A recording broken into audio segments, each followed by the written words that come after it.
Assalamu alaikum everyone. Today's episode is going to be talking about a really big topic that I think I can talk about for centuries, that I think I've talked about a lot in a lot of different episodes, and that is culture. Culture. The word that literally it be starting fights in everyone's household. You can't tell me likewise. You can't tell me the word culture and Islam in one sentence. It's like it just gets me started, you know what I'm saying? So what made me want to do this episode, honestly, I think it's that, first of all, it's overdue. I should have done this a long time ago. But I think now more than ever, we are all realizing, especially as teens, like how much of your upbringing and how much of your religious upbringing actually has a lot of culture involved in it. And I feel like this is like something that we need to talk about it. Let's talk about it. So with those one-on-one calls that I do, I talk to this one girl in particular who shared really interesting things about her culture with me. And some of the things she shared me baffled me because, well, I'm Pakistani, right? My family's from Pakistan. I was born in New York. So, my culture is obviously different than hers. Hers is on a complete end of the spectrum. But it was very strange because the things that I've heard from a variety of people from a variety of cultures, it's always kind of like restricting. And I learned a lot about this and I wanted to talk about it. I feel like the first one being that my life, if you want to be honest with you, changed drastically when I actually started questioning every single thing people told me. Not in a bad way, but especially when it came towards religion. Like whenever I used to see like, okay, here's the thing.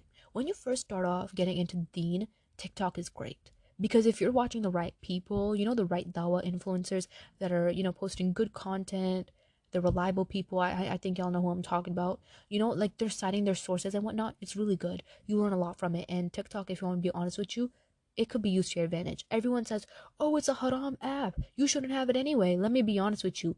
It really depends on what you watch on it. TikTok was one of the reasons that I quitted lots and lots of sins. As dramatic as it sounds, TikTok was the reason that I changed a lot. And that may sound stupid or dramatic to some people, but if you're following the right people who cite the right sources, who tell you the right things and know how to portray in a way that younger minds can understand, like when you see those videos on your For You page consecutively all the time, like that stuff starts staying in your brain. And I followed really good people on TikTok, and they used to always post things like with sources, with everything, and like I was like, crap, like that got a source too. Like I'm committing this and this is bad too. You know what I'm saying? Like you start, when people provide sources, it just makes it seem more grounded, right? So on that note, I want to start off this episode with a hadith that I will round back to throughout this episode. This is number 23074. And it was reported that the Prophet, peace be upon him, said, verily you will never leave anything for the sake of Allah Almighty, but that Allah will replace it with something better for you. Now, you're going to see how this ties in with culture and a bunch of other things in a minute. I feel like one of the big things about culture is that you can't fight it. As much as you try to, and as much as a lot of people have been successful doing it, it's very difficult to fight it, and it's not a walk in the park. Reason being, your family, your parents were raised with that same culture, with that same religious influence that had culture in it, and vice versa. So your parents were raised like that. So, your parents taught your parents like that. And since it's been like fermented for so many decades, it's like, what do you mean I'm wrong? What do you mean this is not real? What do you mean this is not hadith? What are you talking about? It's not religion. Like, no, I know what I'm talking about. You know what I'm saying? And like it's kind of like hard to explain to really just anyone from an older generation. It's not even about parents, just older generation period. Like that, oh hey, maybe what you're doing, I've never seen a source for that. I've never seen anything liable about what you're doing. They instantly go, oh, I know what I'm talking about. I've been doing this for ages. Like, trust me, like I know what I'm talking about. I had a friend who told me her mom's sweet, but this is not just her mom. I've heard this cases a lot where moms are like, I said what I said, so you're not going to tell me after that I'm wrong. And I know what I said. I know what I said was right. You're not going to tell me that I'm wrong. And I've heard this come from so many people. So many people's moms do it. And I've heard lots of cases about it. And I feel like the thing here is this. When someone tells you that you've been doing something wrong for your entire life, even if you have no source behind it, you go into such a betrayal, such like, no. Like it's insignificant. I'm not doing anything big. Like it's, you know what I'm saying? Like you don't view it to be as a big end of the spectrum that you're in denial about it. You're like, I'm gonna continue doing it. And obviously, intention matters. If you had harmful intent, like you're trying to do bid'ah, you're trying to create something new, then of course that's not good. But then there's certain things from culture that we do and we don't even know that's wrong. I bet I do a lot of things from culture that I don't even know that's wrong. I'm still learning, right? And I feel like one of the big ones, just a little bit time, that's very hard to battle is actually hijab. Let's talk about it though. Because some cultures, did you ever notice, like when you go to cultural gatherings or people from like, the same culture as you, same family as you, or like family friends, right? And your parents will be like, oh, just don't wear your hijab there. Like, I'm not talking about my personal experience. I'm saying like in general, like, how, what I've seen. People be like, oh, don't wear your hijab there. There's no reason. They're close to us. They're shy people. You know what I'm saying? Don't wear it with them. Don't wear it with them. And like they'll constantly tell you like you don't have to wear it in that house. Like they're all, it's fine. And it's just kind of like, huh?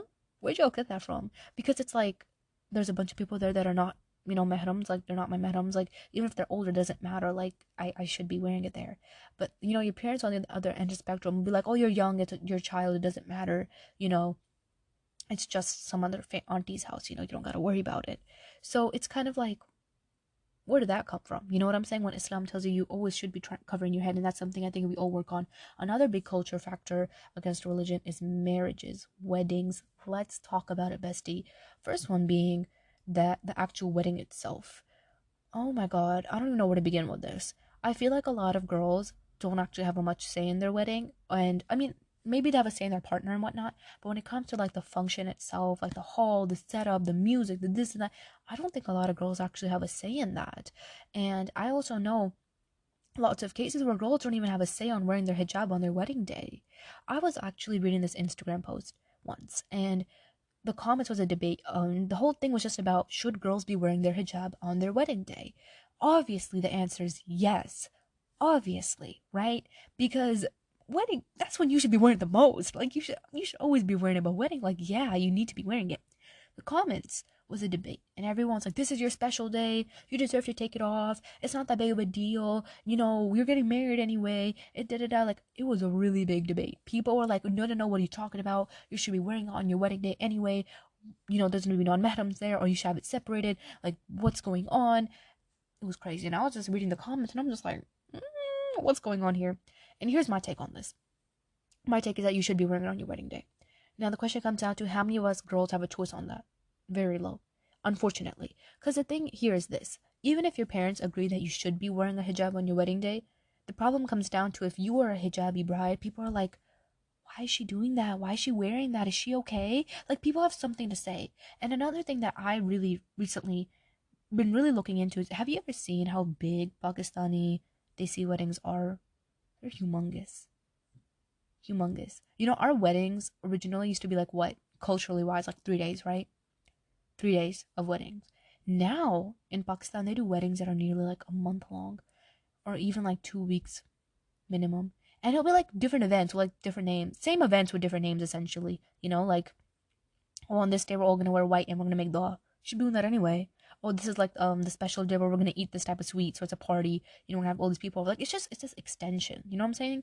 Like, celebrating with your girls, that's different. But like having a big thing for 2 weeks at a hotel every night, like, it's just kind of like, I'm like, um, where'd y'all get that from?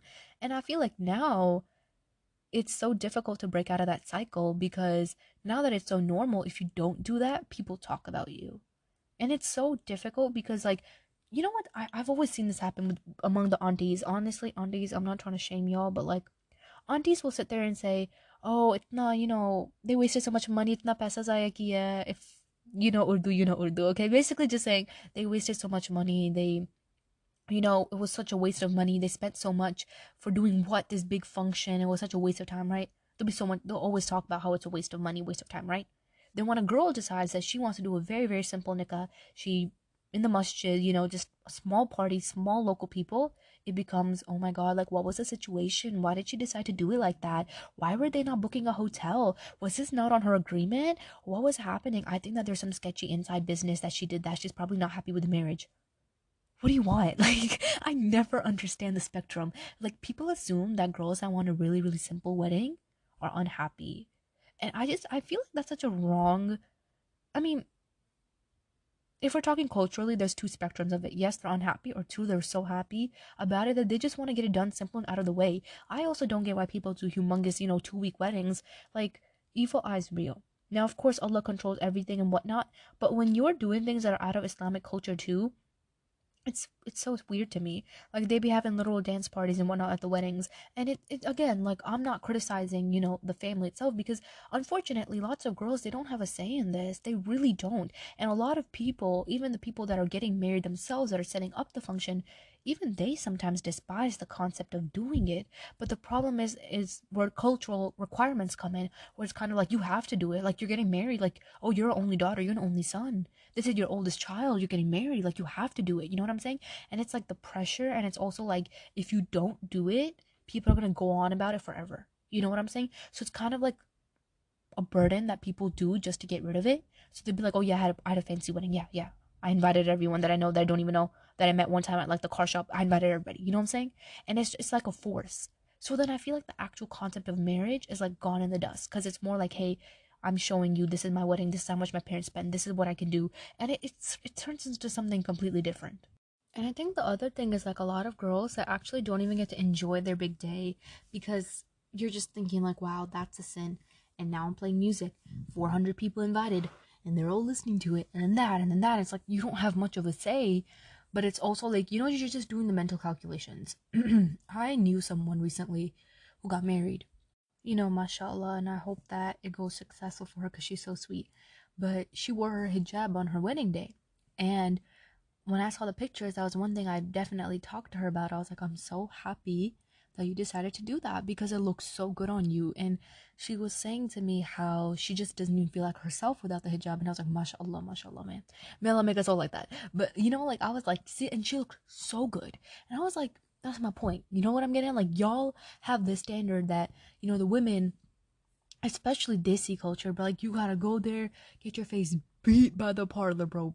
Beat. You're not even the same person when you leave those parlors. Another thing like we talk about in Islam a lot is like how marriages and things like that, like they should be simple. And that is something that I feel like we've completely thrown in the dust. Even with the discussion of like meher and stuff, I just feel like that's something that we've thrown in the dust completely, because it's kind of like you want to do more, you want to be extravagant. But a lot of the times I've noticed people that are getting married and they have these extravagant big parties are really irritated. They're in the worst moods of their life because, they've been planning this all out, the hotel, the this, the that. They spent all this money for people to come, eat the food, and say, oh, it was so bad, I didn't like it, it was overly salty, it was overcooked. Like, I'd much rather feed people that are like, homeless or hungry, like charity, you know what I'm saying? Like, do something better than feed a bunch of people that are going to complain about it. You get my point? It's just kind of like, what you here for? And it's unfortunate because it's all culture. It's all culture. You don't find this in Islam, and it's so hard to break free from that. And I feel like that's one of those things that no matter what you try to do, the people that want to understand your perspective understand it. And the people that don't want to understand it, they just don't. And I feel like one thing that obviously always helps is being really honest about your ground and communicating and being very firm about the fact that, like, okay, this is what I want and I'm not going to do anything outside of that. Now, of course, us as girls, we can try our best to do that. And of course, at the end of the day, parental or even just anyone from the older generation's pressure in regards to family, that's a whole other different discussion. If you don't have a say in it, then inshallah, you won't be punished for it. But I feel like one thing that I wanted to connect with this issue is I know that a lot of girls also have, this cultural belief that women can't be going to the mosque a lot. Women can't be even stepping foot outside the house. Women can't be getting an education. I was watching this video, and women can get therapy. Let's talk about that. I was watching this very, very interesting video the other day. And if you guys, I don't know if y'all know about this, but the concept of talk therapy, where you talk about things, what's going on, like you just let it out, right? The concept of talk therapy was actually created by a Muslim. It was created by Muslims. And I was watching the video, and the lady talked about how there were literally clinics. It was mind, body, soul, wellness. Like, it was all of them. Muslims back in the day never used to separate the mind and the soul. They never used to separate mental health and religion. Because when your mental health is in check, the way that you perform your religious obligations is completely different. And Islam is 100% in support of that. And that video really talked about it. It's an amazing video. And that I felt like was like something that a lot of people don't get, and a lot of people don't really want to take in, because people don't like to be associated with mental health. The lady in the video, she was talking about how there used to be khutbahs where they would change the name so people would come. Like if the title was, mental health crisis, talk about it, no one would pop up. Drug abuse, no one would mention it. No one would come because no one wants to get caught in khutbahs like that. Although even if whether you are drug abusing or you're not, like it's still education to learn from. But even when the discussion of mental health came, mental health crisis, let's talk about trauma, let's talk about depression, people would not come to the khutbahs because no one wanted to get caught associating themselves with a crazy action, with a, group of crazy people. And I think that is what's crazy. The way that you think that mental health is crazy. I just feel like everyone to some degree has their own mental health problems. They do. You just can't tell me likewise. I just feel like every single person does. You can't tell me likewise. And I'm going to be brutally honest with you about something, and this isn't a fun topic to talk about. In that same video that I was watching, her name is Dr. Rania. I believe you can Google her, go on her YouTube. She's such an amazing person, so knowledgeable, mashallah. She releases lots of papers for Stanford and whatnot. She's very smart, mashallah. And one of her papers was actually about suicide rates. And the suicide rates within Muslims are actually double than a lot of other religions. They're higher than a lot of other religions. And I was like, ugh. And the reason being is because of the way that culture comes into this. You can't tell me likewise. If you truly learn to adapt Islam in your life properly, with integrity, with honesty, and seeing what the faith says, suicide, it becomes a very rare option. It's not something that comes up to play. But it's the factor of culture, the factor of how people treat you, and all of that stuff that drowns people, literally. And one interesting thing that I took away from that video as well that I wanted to mention is that suicide is 100% preventable. 100%. People have a debate about this. People say it's not. It's 100% preventable. Because when you know that someone's about to commit suicide, there's a lot of things you can do to prevent it. And even though it may not be firsthand amazing, it may not cure everything, but when you adjust the belief into someone that you're Muslim, but that doesn't mean you can't get help. That doesn't mean you can't go to therapy. That doesn't mean you can't do, mind, body, wellness, soul, whatnot. That doesn't mean you can't do those things. I feel like it makes a really big difference. But people have made it seem like you can't do that. Muslims were literally the people that created things like that. We value mental health so severely, but our culture has made it seem like there's a very big stigma around it. I read this CBS news poll thing for my psychology class, and in the poll, there were like different percentages. So many people, I think it was nearly 60 something people, it was very high. Lots of people feel like there's a very big stigma around mental health. And regardless of how much we talk about it on social media and in these little clubs and conventions, it just seems like it's a culture that refuses to break. I want to share something else really interesting with you guys that was floating around in my brain. So you guys know that I do classes, right? And then like every month it's something different, right? So every month is kind of fun for me because I get to like pick a topic. I get to research a topic that I feel like other people also like, right? So I picked how to heal through a heartbreak for April because it's also Ramadan and then heal your heart, whatever, right? So the first week is about like Quranic ayahs and healing your heart. The second week is about hadiths and healing your heart, and then the third week is about psychology. And I read this article in regards to psychology when I was making the week 3's PowerPoint, and I read something so interesting in there, and I want to share it on here because it was pretty tearful. It was kind of controversial too. So a lot of people are actually against the concept of this thing called faith healing. People hate the concept of faith healing. Reason being, a lot of psychologists say that this is nothing more than a placebo effect, and it is nothing more than you manipulating your brain to imagine and assume that, oh, I'm healing, I'm getting better, yeah, God will fix it for me, God fixed it, and that's why I'm better. And it's like a manipulation that you play with yourself where you don't put any tactic in it, you don't put any work in it, and it's nothing more than just a mere placebo manipulative effect. Correct. So this is what the article was essentially talking about. And this was so interesting that I included it in the PowerPoint. I talked about it, so I'm just going to share it with y'all. So yeah, a lot of people are against faith healing, and a lot of religions, obviously, if we're talking from a religious perspective, I think no matter what religion you believe in, we all believe God heals, right? I think we can all agree on that. We all believe God heals. But now here is where the things get different. Some religions, their faith is just like, oh, you know what? Like, God will heal me no matter what. Like, nothing, I don't have to do crap. God will heal me. It'll be great. You know what I'm saying? And I have faith. I have firm faith that God will do it for me. And since I have so much faith, he'll do it for me, right? And I do believe that to an extent, a part of me does kind of feel like that's more of a manipulation tactic where you're believing that I'll just get healed without doing anything. I can continue to stay in a situation that hurts me because I know God will heal me, so it's okay. And I feel like this is kind of you being your own enemy. You're stabbing yourself 100 times, and then being like, God will put a band-aid on it for me and I'll stab myself again. Because at that point, it's, if you're not taking an initiative, it is kind of just you manipulating yourself. And I know that may sound harsh, but that is what it is.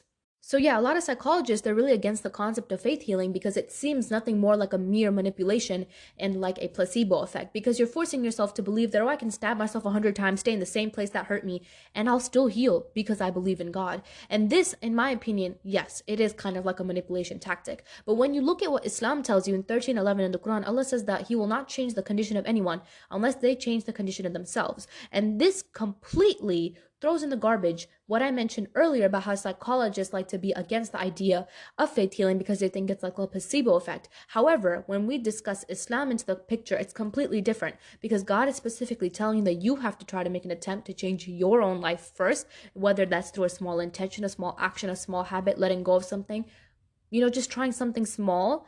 And God's help will inshallah come, and He will inshallah heal you as well. So this, I feel like, really puts into perspective that faith healing has a lot to do with the faith itself.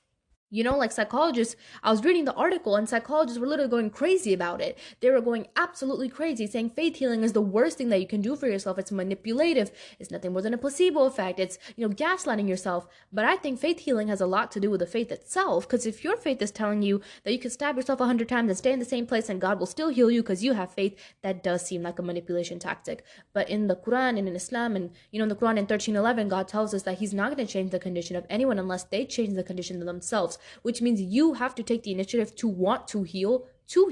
You have to take the initiative to want something bad enough for God to help you. You get what I'm saying? How many times in life do you want something, but you just don't want it bad enough? You know what I'm saying? I want 100 things in my life. There's so many things that I want, but if I don't want it bad enough, I'm not gonna get it. That's just how it is. Why should God give me 100 different things when I don't even want it bad enough to ask, when I don't even want it bad enough to try for it? A lot of people want a lot of things, but the question comes down to how hard are you willing to work for it, and how hard are you willing to stay on the path of God even when your du'as may not get answered, when things may go off. How willing are you?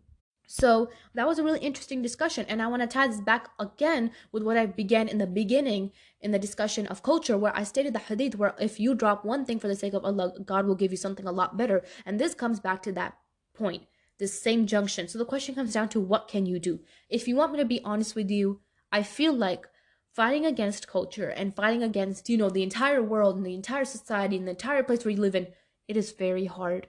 It's nothing less than a jihad. It's very difficult because you are fighting against norms and morals that people have established within a religion that they feel like it's unholy to let go. Some people have these own perceptions that you have to be doing this when you're praying, you have to be doing this when you read the Quran. And I'm not talking about the actual sunnah, the Islamic evidence. I'm not talking about that. I'm talking about the things that people have added because of culture. Like there's some culture, they said that the women, they can't even step foot at a mosque.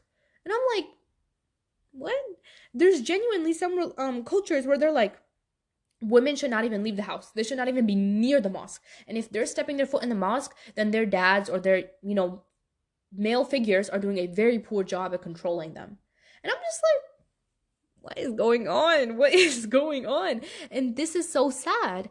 And this is the problem. Now that this has been passed down for generations, this seems like a moral value in Islam. But no. This is more of an addition. This is something that you chose to add. This is something that you have, deeply devoted in your own self. Then there's some morals where they're like, girls shouldn't even be leaving the house. They shouldn't even be driving. And then people associate that with Islam. What?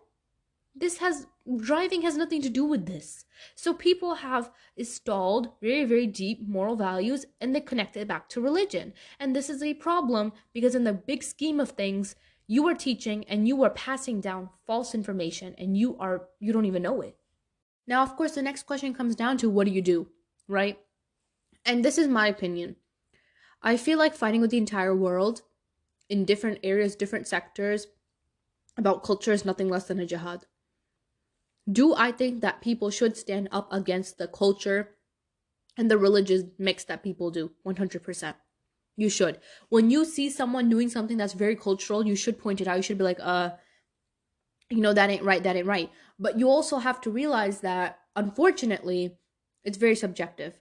There's some situations where, when you call it out, some family members are ready to cut you off. Some family members are ready to never talk to you again. Some family members are ready to kick you out the house. Some parents are ready to literally kick their kids out the house because they're like, hey, that's not how you do it.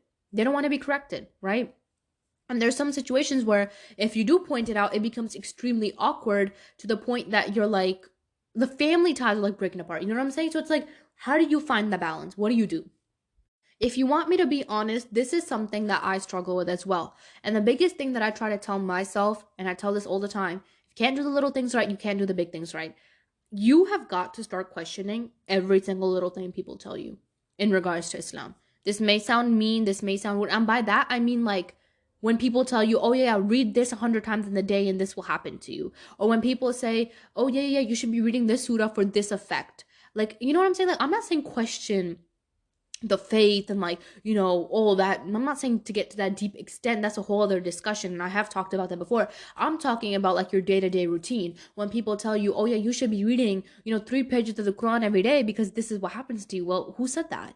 You know what I'm saying? You'll see a lot of things going around on social media where people will be like, oh, if you say this dua 50 times, 55 times, 32 times, this will happen to you. And you're like, okay, let me find a source. And you realize that you won't really find a source. Now, people have their own opinions on this. Some people say that, oh, it's from experience, the experiences happen to them, so it's okay. And then some other scholars say that no, like, don't sit here and give blatant numbers and say that people should be doing this without a source. So there's two ends of the spectrum.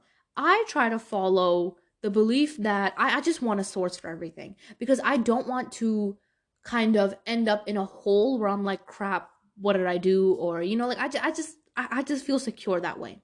Now, of course, is it hard for us to follow, Islamic obligations and whatnot? Like, there's a lot of things that we're all working through. I am as well, so I'm not gonna sit here and act like a hypocrite. Like, we're all working through a lot of our own struggles. But the one thing that I want to tell you is that the next time someone tells you, "Oh, make dua at this time and your dua will come true," you have to. Like, yes, there are certain times of the day where your dua is accepted, but I want you to go and actually Google it. Who said this? Why did they say this? What is the proof behind this? The day you start actually searching up, like, okay, I saw this hadith on TikTok. Let me go check what this hadith actually is. Let me go check if it's like legit. Let me go type it in. So many times I read hadiths or things like that, and I'd type it in on Google and I wouldn't find it. And I'd be like, where is it? And I'd just find a quote. I'm like, what's the number? There's nothing behind it. Then I'd be like, yeah, that's definitely not legit. Because if you cannot even find it after typing the whole thing on Google, it's kind of like, what's going on? You know what I'm saying? And you have got to start doing that. You have got to start looking at every single little thing and asking yourself, am I doing this because someone else told me? Or am I doing this because there's an actual valid source behind it? This is what really helped and changed my life for a big aspect, because culture is not a bad thing. Your parents can pass down the Islamic, I guess you could say, the beliefs and whatnot very much correctly, and there still could be flaws, and they don't realize it. You don't realize it. It's not harmful intent. You know what I'm saying? But sometimes you're doing things without even knowing, and sometimes those things are very, very big. Some of those things actually root from history, not from actual, the book, the hadiths, the whatnot. Like, it's concerning. So you have to start asking yourself, who said this? Where did I get this from? How reliable is this? You need to do that. You need to. Because the problem that comes down is if you're going to continue living like this, continue to just follow cultural traditions, if someone says to you, say this 100 times and, you'll be granted richness overnight, and you do it and you tell other people, like, it's just, you have to ask yourself why. And the reason why is because when you have kids, inshallah, one day when you guys have kids, or you already do have kids, you're going to pass down the same information to them, and they may or may not never question it. They're going to pass it down to them. Or if you aren't going to have kids, you may pass this down to your friends. You may pass this down to, other people around you. There was this one in particular that I saw all over TikTok, and it was a big one. And I'm not going to say what it was or whatnot because I don't want to, you know, but it was like something saying how from the scenes of it, there was no source for it. And I was like, and it was everywhere. Like, lots of people were posting it. I at one point thought it was legit too, and I think I reshared it. And then when I realized, I was like, crap, and I deleted it. And that was one of the days, and I was like, okay, I should probably be checking. Now, again, coming back to the discussion, if you follow the right people on TikTok, I promise you, like, they'll cite their sources, they'll say the numbers, there won't be a problem. But you have got to be careful, because you do not want to consecutively spread false information either through socials or through generations. And I try my very best to be careful about this, because it is very, very pressuring to know that, okay, yes, some people follow me, not a lot, but you know what I mean. Like knowing that people follow you and they look at your content, you want to make sure that you're trying to say whatever's right. So I try to be very, very brief and honest, and I try to source everything in my Instagram captions, wherever, because I just don't want to be held liable like that. And in the past, I never thought it to be a big deal. May Allah forgive me and may Allah accept my effort, because I'm not trying to, my intention was never to do like bid'ah or anything like that. I don't think that's anyone's intention. It's an unfortunate series of events, really, but it's something that we all try and we should all really be careful of. Now, when the discussion comes outside of worship, when the discussion comes down to cultural marriages, cultural ways of running households, what do you do? One thing that I feel like is so rooted in Pakistani culture, so rooted, and I think this is really South Asian period, but everywhere really for the most part, but so much in Pakistani culture is that women belong in the kitchen, women should be cooking, women should know how to cook, and if you don't know how to cook, it's like, what's wrong with you? Why do you not know how to cook? Are you like failing at life? Are you crazy? Why don't you not know how to cook? And then it's like, okay, right? And then it's like, women belong in the kitchen. Women should just be cooking. They should know how to take care of the whole house without ever crying out for help. They should never ever say that they're tired. They should never ever say that they're exhausted. They should never even act like being at home is a job. And that, it boils my blood. Because it's like, what basis are you speaking from? Like, first of all, and the way that they will like impose this and apply it and pressure it down, like it's like a religious duty, it shocks me. Yes, women take care. Women, are a very, very big part of households. They should try their best to, be helpful, just like men should. We should all be trying to help and take care of one another, whatnot. This is like a moral thing. You always should try to help and take care of people. But it shocks me when people are like, oh, you need to be knowing how to cook. Like, this is not a religion. Whoa, whoa, whoa, whoa, whoa. This has nothing to do with that. Unfortunately, I hate to break this to you. This has nothing to do with that. Okay? That is one thing that really gets my blood, because it's like, again, in my opinion, there's nothing wrong with knowing how to cook, knowing how to, take care, sustain, take care of yourself, for yourself, and for your future family, help, love, care for one another's, whatnot, right? But like, when people make it seem like if you don't know how to cook, you're gonna go to hell, I'm like the silence is deafening. Like, what are you on? Like, why are you even, I don't get it. And unfortunately, sometimes it's even older women that say things like that. And it's like, you were once like 19, 20, 21, 22, 25, maybe getting married. And you hated this culture. You hated the way that they always told you that. And now you're telling younger girls that because you're older, you're in your 45s, now you know how to cook, and you're telling other girls that. Like, why do they do that? Why y'all do that? I don't get that. It's beyond me, right?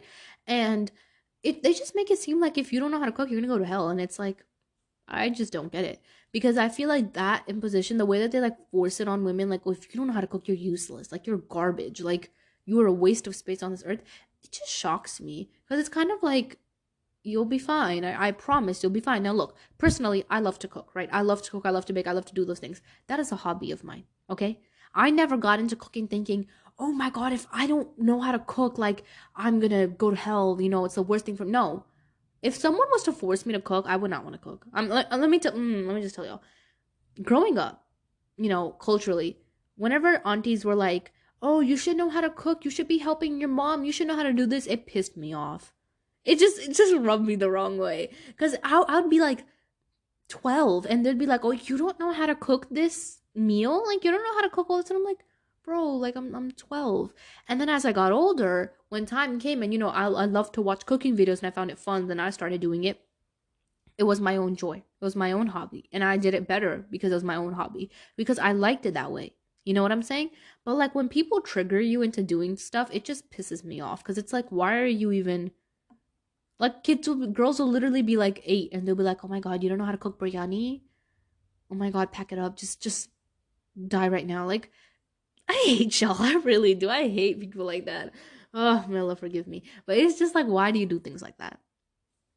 That's one thing. And it's just, I don't even understand where people root things like this from. Now, when the discussion, again, comes down to culture and household, I feel like, I try to be as vocal as I can, especially in my household, where I'm like, men also have to do those things. Men also know how to cook. The Prophet, peace be upon him, used to do all his things on his own as well. So don't try that with me. Like, I try. But, at the end of the day, I think all of us were like, it is what it is.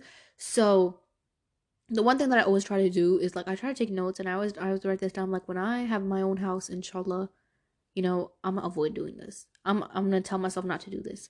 And I always make sure that if I can't change the situation, I at least at my heart know that it's wrong. At least at the root of the problem, I know that okay, this is not right. This is not acceptable. And I have to make sure that when it comes to my turn and I am in authority of a house or whatever, I won't do things like this. And this is one big thing that you need to remember. You have got to make that mental checklist of things that you will allow and you won't allow, especially in the future when you have more authority, especially in the future when you may be a parent, whatever it may be. You need to know what you won't and what you will allow. Because if you don't think about those things, you are going to let a train slide and the things will continue. So that's one thing that I do try to do. I'm like, yeah, that's wrong. I'm not going to take it too much to heart. And that's one thing that I always tell myself. Whenever people put cultural impositions on you and they tell you culturally that, oh, you're wrong, you're wrong, you're wrong, you're wrong, but Islamically you're not, I always tell myself, don't let it get to your heart too much. I know it's hard because you do not fit into the culture standards, but listen to me. Culture standards are nearly impossible to fit into. If you want to fit into the culture standards, just give up on yourself. Literally. Like, if you want to fit into cultural standards, they just want you to never think about yourself, never care about yourself.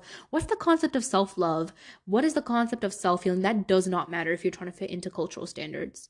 They just want you to sacrifice your entire life, sacrifice your entire well being, sacrifice everything as a woman for other people. And you see, the thing about this is that in Islam, we value mental health, emotional health, physical health a lot for men and women because God has told us that this body is not ours, it's going to go back to Him. We are also told that these things are very important, even from a psychological perspective. Your physical health plays a lot in your mental, vice versa. So it's like you need to take care of yourself regardless, right? No one is saying that you cannot be generous and helpful and loving and kind. That is beautiful, and that is a quality of a Muslim, and that is things that we should be doing. My women, even men, all of you, we should all be equivalently helping each other, caring for each other. And am I saying that men and women are equal? No. I just use the word equivalently by saying that there should be a double, like a two-way. It shouldn't be just a one-way relationship. And I do want to touch base on this again because I know someone's going to like crop me out and cancel me. But when I say men and women are not equal, they're not. Because when you look at the responsibilities that God has given men and God has given women, they're different. But that does not mean that they are not worthy in regards to eyes of God. You get what I'm saying? We both have the same chances to go to heaven. We both have the same chances to become among those that do righteous deeds. There's a very big concept of fair equity in between all of this. So yes, equivalently, people like to complain, oh, men have more rights than I do. He has more authority. Y'all realize when someone has more authority, they have more responsibilities, which means if you don't fulfill your responsibilities, you have more consequences. Means that when you don't do, when you just fall off that path, right? You fall off the path of lack of authority, then lack of responsibility, then, consequences. You're going to have to answer to God for that. Okay, and men, here's the thing, again, culturally, people think, oh, men don't have any responsibilities, men don't have anything to do, men don't have to do anything. And if we're talking from culturally, the standards that culture has set, yup. But if you look at the standards that Islam has set, bro, they have things that they need to be doing. They have stuff that they should be doing. They have responsibilities. Now, it is a different thing that culture tells them, oh, don't do that, don't do that, don't do that. You're a son, you're a boy. You're just angel on earth. Sadly, that's what our aunties do. But I'm telling you, Islamically, they have responsibilities just like a woman does. So this is the concept of culture that has made it seem like, men have nothing on them. They do. Islamically, they do. And if they actually start to fulfill those responsibilities, trust me, the game would be different. So yes, equity, that's key. Anyway, so remember that. You need to make a list of what you will accept and what you won't accept. Why and how come. That is key to everything. I think that's really the biggest advice that I could give you on this topic. Make a list of what you will allow, what you won't allow, especially when you come into a place where you have that chance to execute those decisions. If you can make a change, do that. But educate yourself. Seek knowledge as to the situation. Seek knowledge as to why are you doing what you're doing from a daily basis? What are you doing religiously? Where does that root from? What are you doing culturally? And what basis does that lie on besides culture?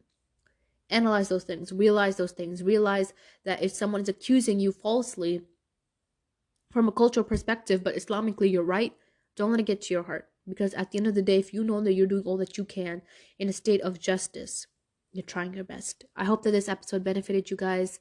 Stay safe. Assalamu alaikum.